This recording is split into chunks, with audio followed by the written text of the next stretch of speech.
Rich gets richer, poor gets poorer అంటూ శివాజీలో ఓ dialogue ఉంటుంది కదా.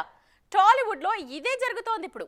కాకపోతే ఇక్కడ మ్యాటర్ రిచ్ పూర్ కాదు, కథలు, హీరోలు. కొందరు దర్శకుల దగ్గర కథలు లేవు కానీ హీరో డేట్స్ ఉన్నాయి.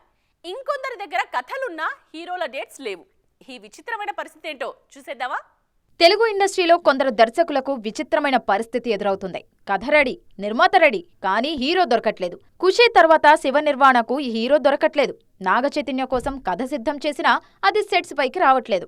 దానికి కారణం ప్రస్తుతం చైతు వరుస సినిమాలతో బిజీగా ఉండటమే. తండేల్ తర్వాత కార్తిక్ దండుతో ఓ సినిమా చేస్తున్న రీనా. ఫ్యామిలీ స్టార్ తర్వాత పరశురామ్కు ఏ హీరో దొరకలేదు. 14 రీల్స్, గీతా ఆర్ట్స్ లాంటి బ్యానర్స్ తో అగ్రిమెంట్స్ ఉన్నా సినిమా కుదరట్లేదు.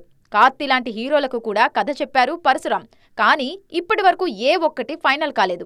ప్రస్తుతం పరిస్థితులు చూస్తుంటే ఇంకొన్నాళ్లు వెయిటింగ్ తప్పదు. వారసుడు తర్వాత వంశీ పైడిపల్లి భారీగానే ప్లాన్ చేస్తున్నారు.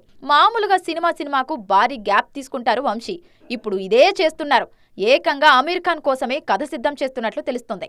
అతి త్వరలోనే వంశీ పైడిపల్లి నెక్స్ట్ సినిమాపై క్లారిటీ రానుంది. డబుల్ ఇస్మార్ట్ తర్వాత పూరి జగన్నాథ్ నెక్స్ట్ ప్రాజెక్ట్ ఏంటో చెప్పడం అంత ఈజీ కాదు. ఇక ఏజెంట్ తర్వాత సురేందర్ రెడ్డి పరిస్థితి అంతే. పవన్ కళ్యాణ్ తో సినిమా కమిట్ అయినా ఆయనున్న బిజీకి సినిమా మొదలవడమైతే చాలా కష్టం. శ్రీను వైట్ల సైతం విశ్వం తర్వాత ఓ కథ సిద్ధం చేసుకొని నెక్స్ట్ సినిమా కోసం విశ్వ ప్రయత్నాలు చేస్తున్నారు.